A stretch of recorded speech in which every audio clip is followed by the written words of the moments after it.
Over to the NFL, where we wait on Aaron Rodgers to make a decision on where he will play this upcoming season. That wait continues as we welcome in our NFL insider, Jeremy Fowler. You had to be here yesterday for our high school superlatives. But Jeremy, what's the latest on Aaron Rodgers and the Steelers situation? Amina, the Steelers remain optimistic in Aaron Rodgers. They have had contact, I'm told, with Aaron Rodgers. They believe Rodgers is still interested in potentially becoming a Pittsburgh Steeler, but nothing hard and fast, no updates right now. Two key dates for you. You have OTAs start May 27th. Mini camp, mandatory, starts June 10th. So the Steelers would hope that around one of those two dates, Rodgers would be in a Steelers uniform, ready to go, throwing passes to DK Metcalf and everyone else. Now, the Steelers front office this week is actually on a retreat to sort of plan for the offseason, plan for the summer and the beginning of the year. So nothing is imminent right now. When they get closer to getting on the field, they would love for Rodgers to be ready. So they're going to continue to wait, but they still are optimistic. So if there is no Aaron Rodgers for the Pittsburgh Steelers, what's a potential plan B for them at that quarterback position? I would say Kirk Cousins. I mean, I had some conversations with people this week to lead me to believe that Cousins is at the very least on the Steelers' radar if something were to fall through on Rodgers. Now, here's how they could make that happen. Cousins has $37.5 million in guarantees between this year and next year. Somebody's on the hook for that, whether it's Atlanta or someone else. So to facilitate a trade, Atlanta would need a team to offset some of that money, whether it's $4 million, $20 million, whatever it is. But the feeling around the league is that Atlanta has not been willing to budge on this. They haven't shown a lot of interest in trading Cousins. It would take a hefty price tag for another team to wiggle that out. As one source told me, if they were willing to take a small percentage, like let's say $7 or $8 million of that money, a deal would be done by now. There was interest earlier in the offseason. Right now, Pittsburgh might be the only hope for Cousins, or he's sort of stuck in Atlanta. Yeah, very interesting situation when it comes to the quarterbacks in Pittsburgh. Jeremy Fowler. Waiting game continues for Aaron Rodgers. Let's call it an information darkness retreat. Mind you, Pittsburgh cleared the path for the fourth-time All-Pro after Russell Wilson and Justin Fields got up out of there, leaving a standing offer on the table for Rodgers.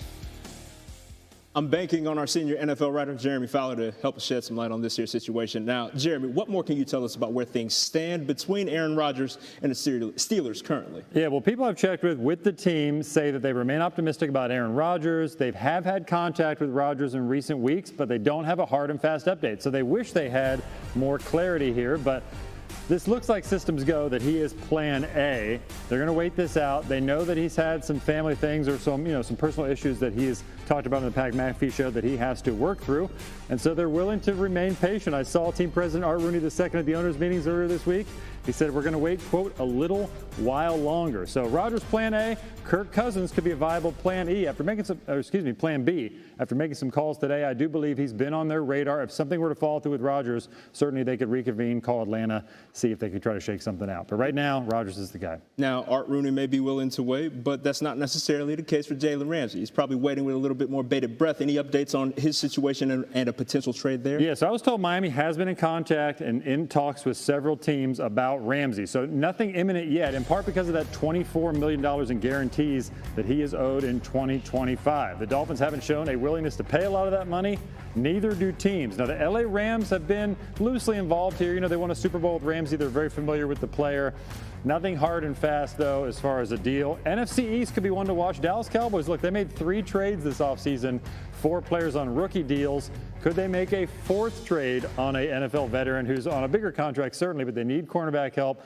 When I checked with somebody in Dallas, they said, look, it's possible we might not be done. It's slow right now, but, we could always be looking to add. Look, there is no question that the 3-time All-Pro corner who will turn 31 in October will certainly be an asset to anyone's roster. Jeremy Fowler with the latest. We appreciate it, bro. Back to the NFL, where number 1 overall pick Cam Ward has the inside track to start at quarterback for the Titans this season. Coach Brian Callahan already likes what he sees from Ward and OTA, saying, quote, it's the leadership ability and the way he's able to make those around him better, unquote. Now, Ward currently listed with the 2nd shortest odds at ESPN Bet Sportsbook to win the league's Offensive Rookie of the Year award. Vince Young was the last Titan to win the award back in 2006. Raiders running back Ashton Jeanty is currently the slight favorite. And senior NFL writer Jeremy Fowler is back with us now. Jeremy, walk us through the latest you're hearing about early impressions of these rookie quarterbacks, and start with Cam Ward, please. Number 1 overall pick, Jay, has been as advertised inside Tennessee's building. They knew he was immensely talented, but I was told they really had to even kick him out of the offensive coach's room at times, and then that's not hyperbole. They literally had to kick him out because coaches had to do other things at the time. Like, he is hungry for information. So lately it's been him and Will Levis kind of splitting reps. That will probably be the case in OTAs. I expect that to change once Ward takes further hold of that job.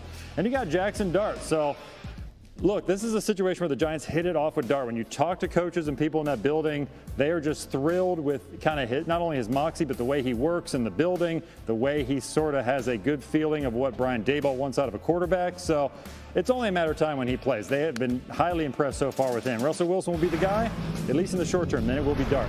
Then you got Tyler Shuck here. So I was told that he has been smart and accurate in the first 2 weeks of practices with the Saints. That is what stood out about him, and that's to be expected. A lot of experience in college. He's in his mid-20s, so they knew that coming in that he would really fit that mold, and he's got the arm strength. But Spencer Rattler has been making a little bit of a move here, too. Year 2 jump. The coaches last year really liked him, even though he kind of underproduced on the field, but he was put in a bad situation, not a lot of help. So Rattler and Shuck are going to be kind of trading blows here for the next few weeks. Okay. The Saints, by the way, have started 8 different quarterbacks since Drew Brees retired, second most in the NFL in that span. All right, despite all these rookie QBs, Jeremy, we just saw that it's actually Ashton Jeanty who's favored to be Offensive Rookie of the Year this season. So take us through the expectations they have for Mr. Jeanty in Vegas. Well, so far they've seen the explosion on the field. They haven't done a lot of sort of tackling. It's so early in the offseason, but he works hard. His footwork is great. The explosion's great. Like, they're thinking of all the ways they could use him. In fact, Chip Kelly, the new offensive coordinator, plans to use him a lot in the passing game as well. Okay. So that's partly why he could be the Offensive Rookie of the Year. He's going to get looks both ways. The Raiders legitimately feel like between him and Brock Bowers, they could have one of those elite duos in the passing and running game that the Raiders haven't had in a long time. And clearly they've upgraded quarterback with Geno Smith. Last year they had one of the worst quarterback situations in the entire league. They did. In case you're wondering, the last running back to win Offensive Rookie of the Year, Saquon Barkley in 2018. Jeremy Fowler, my dude. Appreciate you. Thanks, Jay. To buy that gift until the last possible second, because of course we're still sitting here. It's nearly June and we're waiting for Aaron Rodgers to sign with his football team. If they don't sign him, the Pittsburgh Steelers of course looking at Will Howard and Mason Rudolph at quarterback, which feels kind of like Mike Tomlin trying to up the difficulty level on his winning season streak. But even if they do sign him, I think about that Arthur Smith offense and how it really leans into play action, the quarterback run game. Those are not things Aaron Rodgers is going to be doing in his 40s here, even if he does sign with the Steelers. So, as you know, if you wait till the last second to get that gift, you don't get the best gift, but at least you get something. And the Steelers probably need something right now. That is true. You do at least get something. Of course, we're talking about Aaron Rodgers. So, Minnie, your thoughts on that superlative?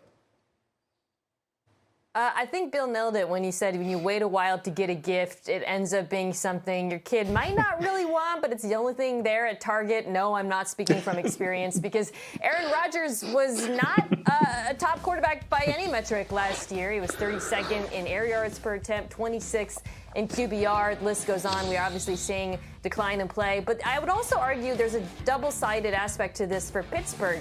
Yes, he's not as good as he was, but he also might be too good, which is to say he might guide them to a mediocre finish that could make it harder for them to get their quarterback of the future next year. So if I'm a Steelers fan, I have mixed feelings about waiting for Aaron Rodgers for a number of reasons. I have mixed feelings about this superlative just altogether without discussing it. But Jeremy, what are some important dates that are coming up that could lead to a decision from Aaron Rodgers? Well, the Steelers don't know, if they're even getting a gift or when they're getting a gift at all. But at least the 2 benchmark dates we have, OTAs, May 27th. They would love to have him there for OTAs. There is no guarantee that he will be there. And then a few weeks later, early to mid-June, you have minicamp. So they are hopeful at some point in that time frame, Aaron Rodgers will have a practice jersey on, throwing the football. So when I check with people with the team, they say really a similar mindset that they still are optimistic. They remain optimistic. They have been in contact with Aaron Rodgers, but beyond that, they don't have